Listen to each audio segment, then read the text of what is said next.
Welcome, Andrew, to the Regional Football Hub on our little special edition of Regional Coaches.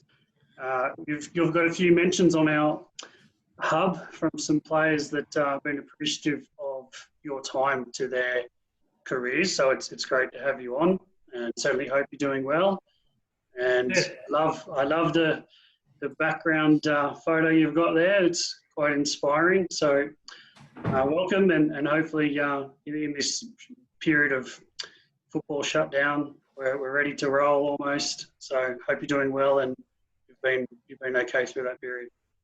Oh, yeah, it's been pretty good. I mean, I've just been going to work anyway at council, so it's all been pretty straightforward. I actually took a break from coaching this year to do the TD for the club, so it hasn't worked out the way I wanted it to, but it is what it is, and we've just got to deal with it. So hopefully we can get back on the park soon and kick a ball around. Well, we've got a few intro questions before we get into the nitty-gritty stuff. The first question is, if you could be a professional in any other sport, what would it be? Probably I would have loved to have been into motorsport somewhere, but growing up in Dubbo, you need to have rich parents to do that sort of thing, and we had 6 brothers, so that wasn't going to be an option for us. But I think motorsport would have been pretty cool. Whether it was probably rallying would be unreal, I reckon, but not really an option for us growing up. So here I am today. Make your own go-karts to fly around in, or jump on skateboards. No, we had motorbikes as kids, and we've got we've got 6 brothers, and I think 5 of them got motorbikes now, and we go on rides and that.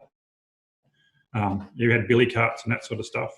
We didn't have any go-karts as such. We were more into motorbikes and that sort of stuff. Holden or Ford, mate? Oh, come on. Forward every day. Yeah. Back in your schooling years, what was your favourite subject and why? Oh, without a doubt, it would have been PE. We didn't do a lot in Dubbo. There wasn't a lot of soccer in Dubbo. Dubbo was a very rugby league town when I was there in the 70s and 80s. But PE was always good fun. Didn't mind a bit of science and that sort of stuff. But PE and sport. We did a lot of that sort of stuff out there. It was good. Lots of different sports as well, not just the same stuff. Yep. If you're a cartoon character, who would you be? So when we had the 2014 girls, this came up as a topic. And they decided that I was Squidward out of SpongeBob.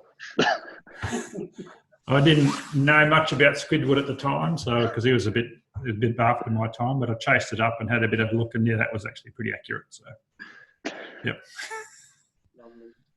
If you had $1 for every coffee meeting you've had in football, how rich would you be? So I don't drink coffee, but I reckon if I'd had $1 for every kilometre I've travelled for football, I'd certainly be up there with one of the richest people in the world. A lot of kilometres, but What's wrong with coffee anyway? Tea's much better.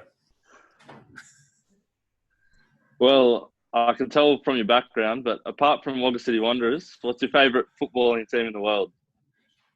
Yeah, obviously Barcelona's right up there. And it's funny, when I moved to Canberra to study in the mid-'80s, and SBS had Serie A on TV, so you could get a couple of Serie A games every week on a Sunday afternoon. Used to watch that, and that was pretty good. So AC Milan were always good, and my grandparents were Italian, so there was a bit of an affinity there as well. But then, as you got more access to television, growing up in Dubbo, you only had 2 channels, so it was Match of the Day was all we ever got. But as you get access to more TV and more channels and internet, the style of football I like, and obviously Barcelona right up there. And I actually tend to follow what Guardiola, follow him around as well. So I like his style and what he does.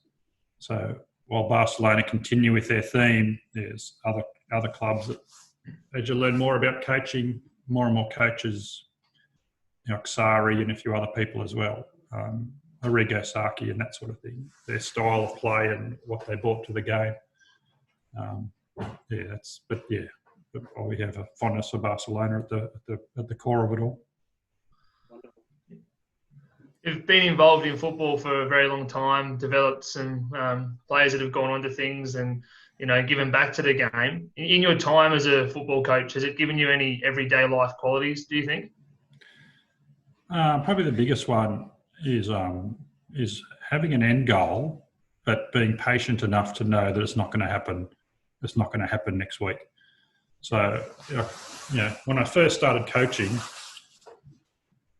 I was just doing community stuff, and it was our kids coming through. So I picked them up. I'll let them play under sixes under someone else, and I'd pick them up as under sevens, get that first year out of the way, and then follow them through to under 16s. But my aim was always teach them how to play what I thought was good football. And we may not have had the most athletic kids or the quick kid up front or whatever, but by the time we'd get to 15s or 16s, whatever kids we had in the team would be able to play a reasonable level of, organisation and have an understanding what to do and technically be okay, so that we could play reasonable football. And most teams would rely on their quick kid up front, and we could counter that.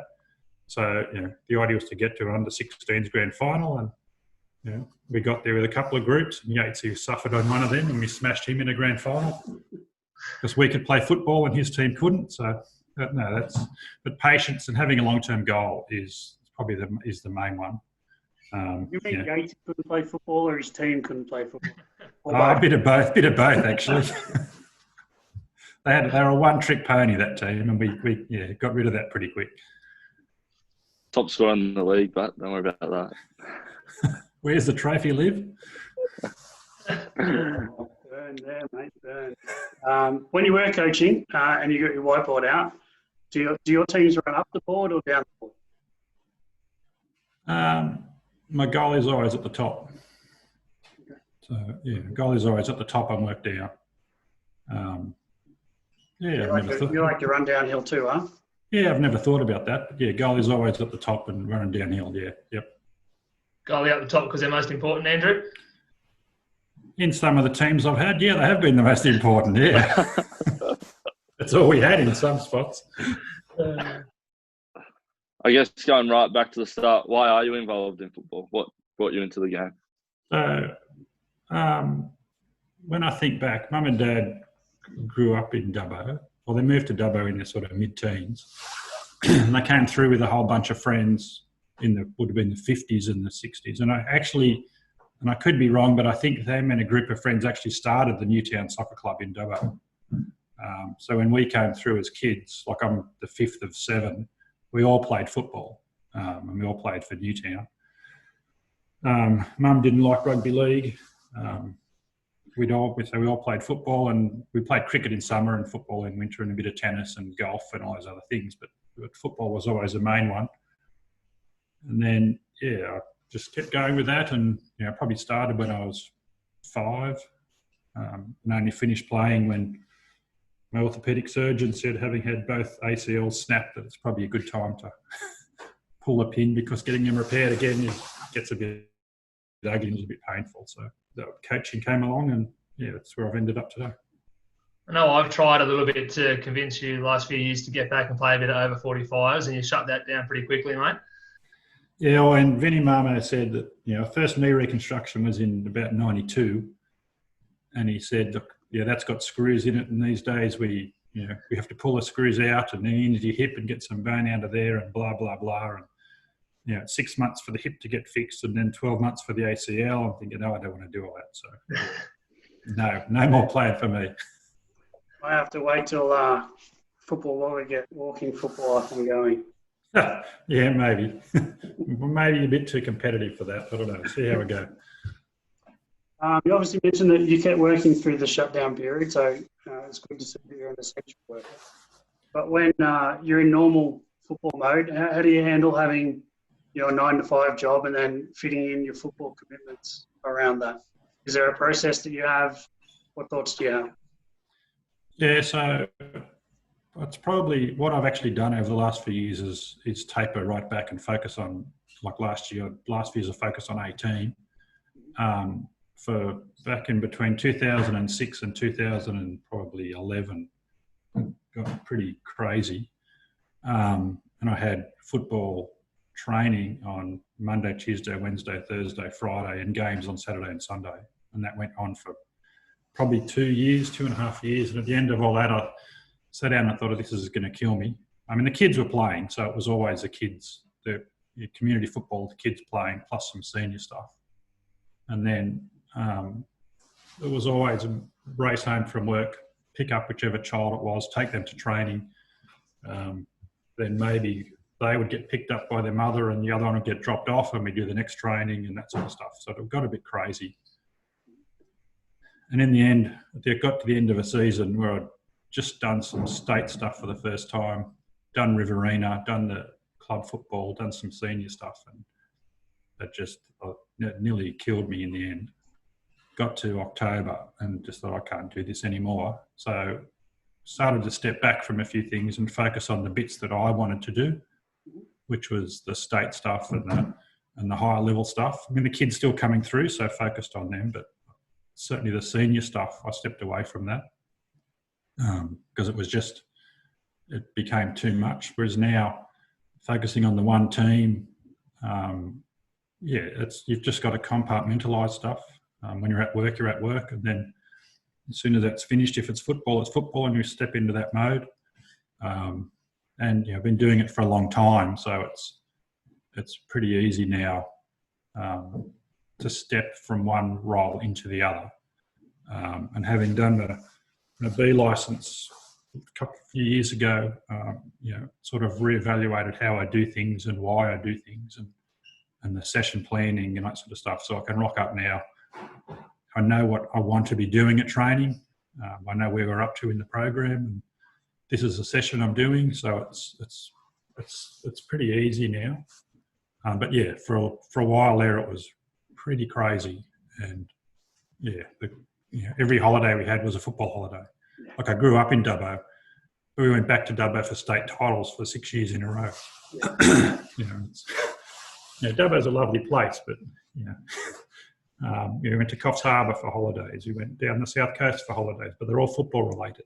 Yeah. Cool. So it's the kids have spent a lot of time travelling all over the state, but always to a football field somewhere.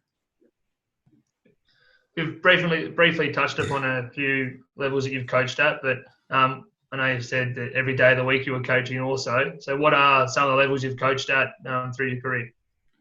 So I started off just with the kids in community football. So I used to pick them up at under 7s, coach them through to 16s, and then so I did some Wagga rep teams, did quite a few of them, and a couple of times, 2 teams a year sort of thing. Then obviously from there into Riverina teams, so started focusing on the girls' stuff at state titles. That was the trips back to Dubbo. And then through Tim Wilson, when he was at Football New South Wales, managed to land a gig as an assistant coach for the country squads. So the first coach I had was Pete Page, and then just worked through with that, did that for 8 years. And then, won a national title in 2014, and then we didn't get the gig the next year, but the same half of the girls won again in 2015. So that was a really good, backup to what we'd done. And then Wanderers came along. So I picked up their under 18s, did some local senior club stuff. For everything from under 6s to, country New South Wales, and, lots of stuff in between. But it's, I've, had the opportunity to meet a lot of people at the next level up. So, I coached Jada when she was a lot younger. And the first nationals we had with her, Tony Franken rocked up and introduced himself. So, to meet Tony Franken, meet Alex Tobin, good friends with Leah Blaney, all these sort of people, Craig Foster, to meet these people and be able to have conversations with them about football. It's living in the regions, as you all know, it's quite hard to get access to these people and their football knowledge. And when you get these opportunities, by being involved in these state programs and that sort of stuff, it's a really good opportunity. And for someone like me, it's quite daunting to rock up and talk to these people.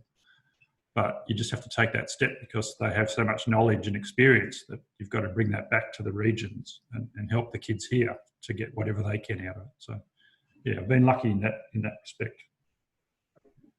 Yep. Well, you've obviously had plenty of memorable memories from playing and being involved in football. So, apart from coaching me, what are some of your favourite things that you've been a part of? There's probably 4 things that stand out. one of them is when you're coaching community football, it's, these kids tend to finish at 15 or 16 is when they finish playing football. Not a lot of them progress into senior football. So your aim, or my aim, was to give these kids the best experience they could, because this could be the end of organised sport for them. Some of them may never play organised sport again. So getting them to a grand final and that sort of stuff, and winning a grand final, or for some of them scoring a goal and that sort of thing is pretty important for them. So on the community side of it, that's a big thing. And we got to 3 grand finals in a row with different age groups, and we got some kids' goals and that sort of thing. So that's always been a foundation for what I do. At the next level up, I think we take some kids to Fiji every year through Briz Tilt and his ultimate sport. And when you go to Fiji, and that's one of the reasons I'm into football, you can go anywhere in the world with a round ball and someone will kick it back to you. So when we go to Fiji, we take kids from Central Coast, Sydney, Riverina, Western, Southern, all over the place, and give them an international exposure to football. So we play the Fijian teams who are trialling for their national team. And one of the components of this is we take the kids into a Fijian village, which could be in the middle of nowhere. And we visited one last year, which we've driven through 20 or 30 times over the years. We've never actually stopped there. So we stopped there last year. And it's the first sporting visit from a sporting team they've ever had, because a lot of people drive through, but no one stops. So they're amazingly appreciative of what we obviously bring donations and that sort of stuff. We have a carver ceremony and that sort of thing. But then I had under 18 boys, and they're all cool, and they sort of, why are we doing this, blah blah blah. But halfway through, the Fijian kids come out and they take them down to whatever for them consists of a paddock or an oval or a spare space, and a couple of footballs come out. And an hour and a half later, I'm going, I've got to get back on the bus. And all his 18 years, can't we stay? Or can we just stay here for the night? It's not too bad, and blah blah. So exposing these kids to that side of the world game is really cool, and the difference we're making in Fiji as well. They qualified for the Olympics. Their women's teams are winning games that they haven't won before. And Bruce has been there for 10 years, so seeing this effect on Fijian football is really cool. Wanderers last year was amazing. Had that group of under-18s for, the teams existed for 4 years, and had that group for 3 of those years. And when we played in state league, we were always young. As you know, Yatesy and did I, we were 15 and 16 or playing under 18, so we got smashed and bullied and bashed and beaten up. But 2019, we were actually the right age for the first time and playing in the Canberra comp. And it was extremely competitive competition at the end of the season. 7 of the teams could make the top 4. So we came in 4th, 3 points behind first, but only 2 points ahead of 6th. And then ended up smashing the grand final 7-1. Everything clicked. Everything we talked about and worked on for 3 years came out in that game. And the thing that disappoints me about that is that everyone was back in Wagga watching the Wagga grand finals, and probably missed the best under-18 game that we've played in the 4 years. It was everything we did worked. And that was really, really good to see. But the best one is, without a doubt, the winning nationals in 2014. So we picked up these kids as 10 or 11-year-olds through Southern and Riverina and Western, at state titles, and then got them into country camps as under-13s. So I worked with Jen Todd for a couple of years. We did under-13s, and we followed that group through into under-15s. So that's Jada and Eliza Amendolia and Joey Cartwright and Chelsea Blissett and Claire Hunt and all these kids came through as a group. And so that win in 2014, that was 5 years in the making. It's not something that happens just when you get a bunch of kids together. Country hadn't won since 2008. Metro lost in 2008, but previous to that hadn't lost since like 2003 or 4, something like that. So it's always been New South Wales Metro winning that trophy.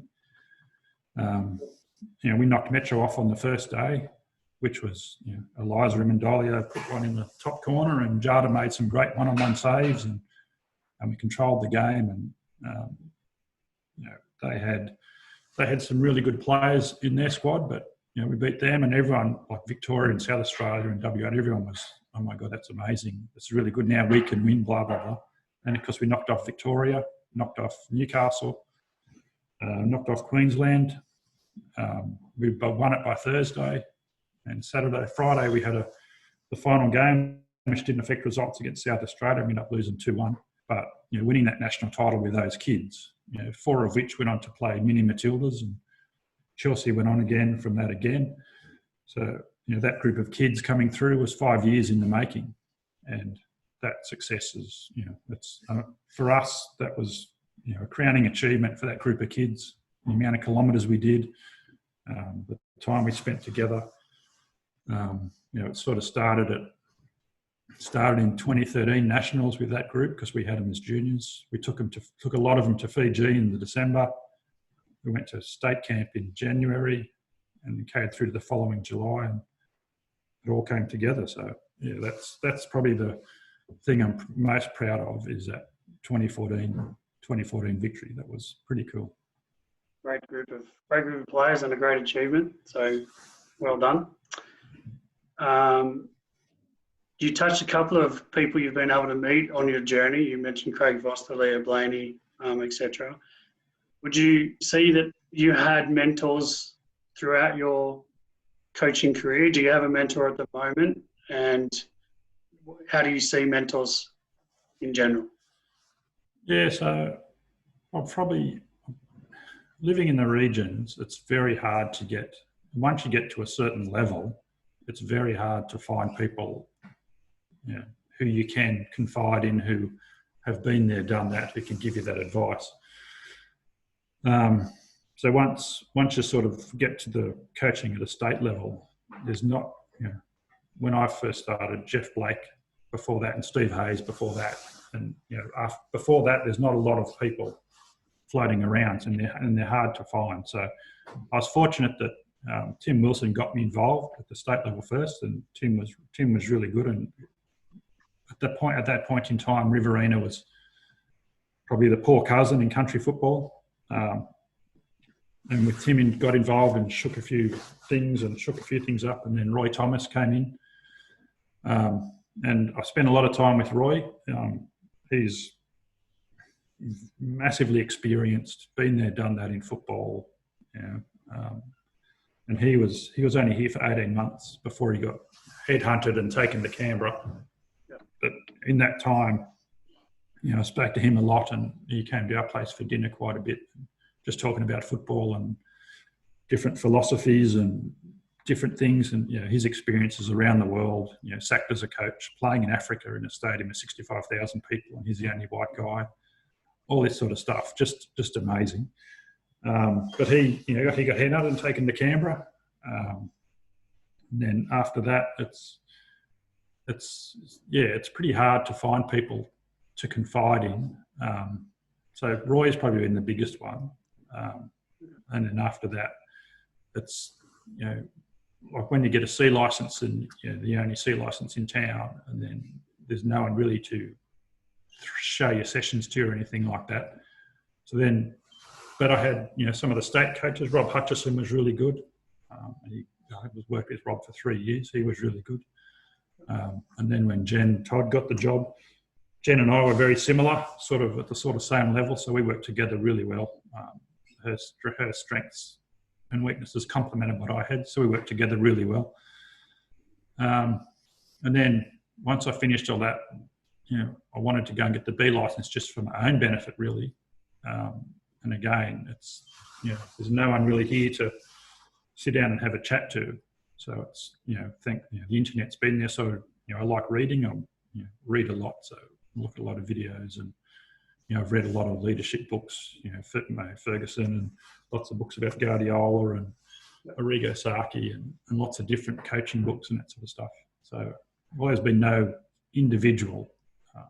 I tend to look, whatever I can find someone to help me, have a chat to them. In Sydney, talk to Craig Foster and I did my B licence when Alex was at New South Wales. Talked to Alex Tobin quite a bit. As far as mentoring goes, that's one of the reasons I'm stepped back to be TD this year, because I can see the coaches sort of struggle a little bit at that next level, at NPL level. So the idea is to take a step back from doing the under-18s and actually work with each coach. I mean, COVID sort of killed that because we haven't had any football or any training at this point.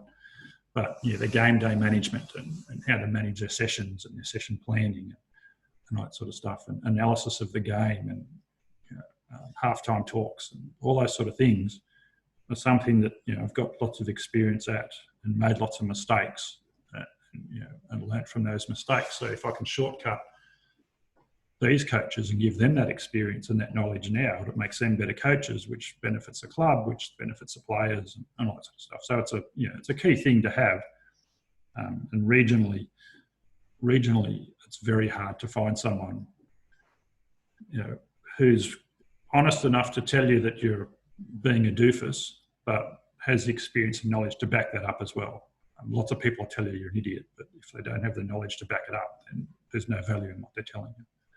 But if someone's got that experience behind them, then you listen to what they say, and you may not agree with it, but you take it on board and learn from it. Like in Fiji last year, we had a technical director who watched all the games and then came down to me and after three-quarters way through our first game and said, they're playing 4-2-3-1, blah blah blah.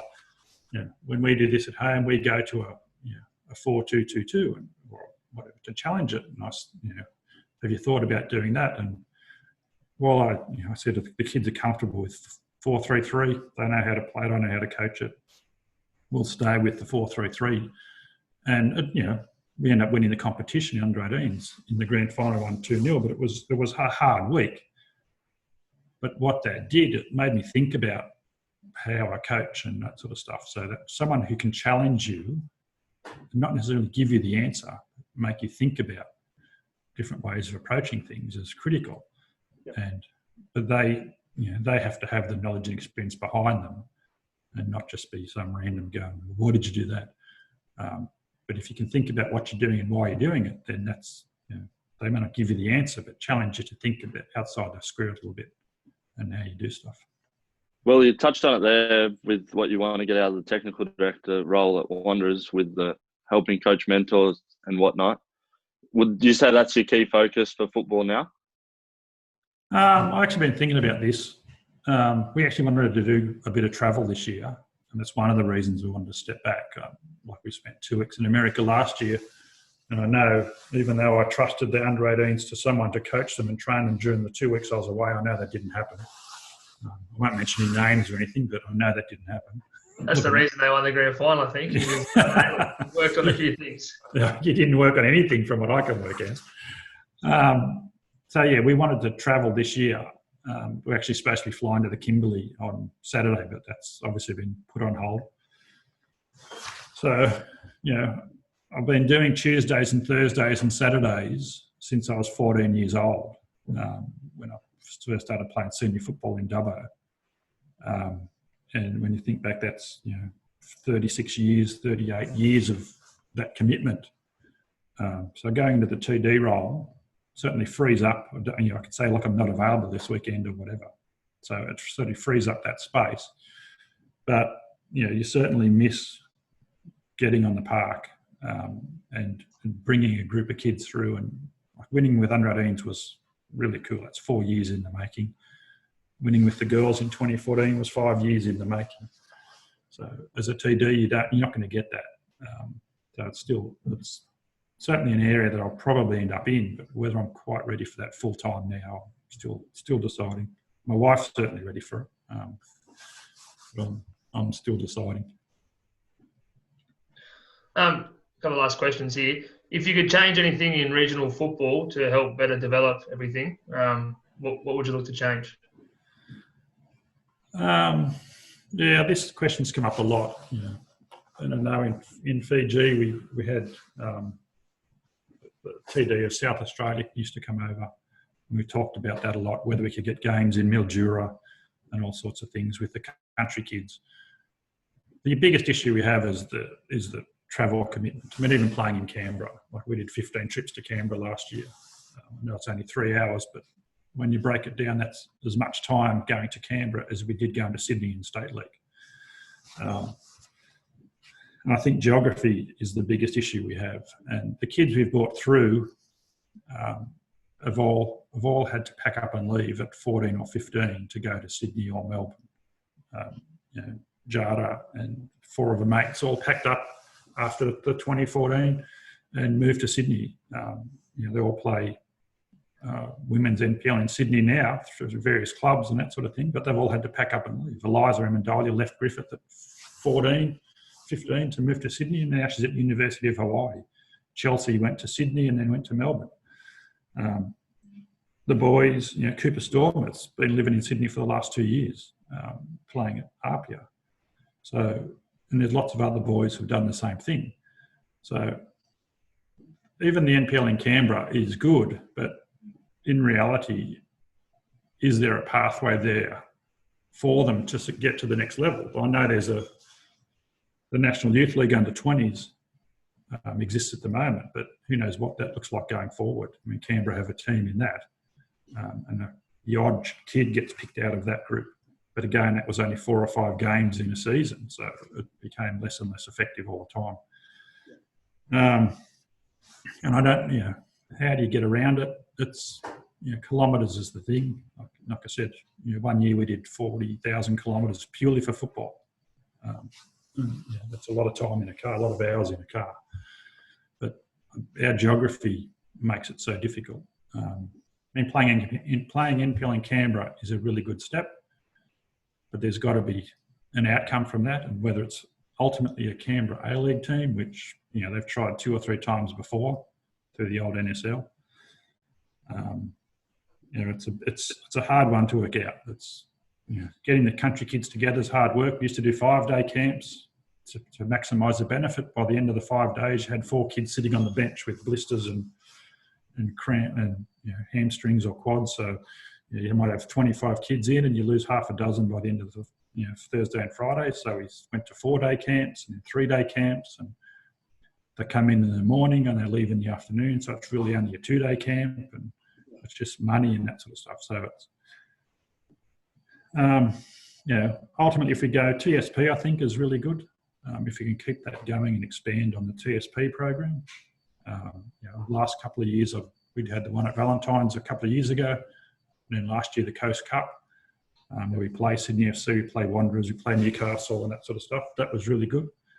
But again, does anyone get picked up out of those camps, those games, and invited to the next level? That's got to be an outcome for the kids, because it's a big commitment. And if there's no, that's starting to happen. So those levels of games are important, I think, and we're in a good position going forward for players to be more exposed to high-level games. And hopefully, once we get back to football normality, it's something that we can look to expand and grow on, for sure. Yeah, I know when at VSP, Trevor Morgan was there, and he outlined what he was looking for and that sort of stuff, and they had that I don't know what they called it, the high-level game between the kids who weren't in the Joeys, the next level down, and they had 30 kids running around, and we had a look at that. So I think for the boys, that side of it, the TSP side of it, is certainly, if we can keep that going, and this is, TSP is just another iteration of similar programs, but this one looks like the best one so far, and I've been doing this for a fair while. And if we can keep TSP going and expand it and get these games going, then that's, for the boys, certainly that's a good aspect. For the girls, I probably think Nationals is still the best pathway. They get exposed to, the young Matildas, and the mini Matildas coaches are there if they're available. The Matildas coach is there if he's available. They get exposed. I know when you spoke to the Sykes twins last night, they weren't even picked in the country squad, or weren't picked in the Western squad. I'm not sure who the coach was, but not picked for Western, but they can play for Australia. I'm not sure how that works. But kids, the girls can still get picked out of obscure places, and get slotted into country squads and that sort of thing, and then get seen. The boys, it's a bit harder, because all the A-League teams have strong academies that bring all their kids. They know who the best kids are, so to break into that's pretty hard. Yep. Beautiful. So what's the next steps or targets or goals for Andrew Mason in football? So I think getting the Wanderers coaches better is probably the next big one for them. And this year the idea was to help them a lot, but we're June now, and we've done 3 sessions or 3 weeks worth of training at the start of the year and nothing since then. So I think locally my biggest aim is to get them right. My next aim personally, I don't think I'll ever bother going for an A licence, because while it would be great from a development, I don't see a value or return on investment, basically, which is how you have to view it when you live out here. I don't get paid $25,000 to coach anybody, so the time and expense to do an A licence it's purely for my own development, and I don't even need an A licence to do what I'm doing, so it's a hard one. But I don't think I'll ever end up going that far. Probably ultimately, I'll do the TD thing for a few years, see how the travel bug's going.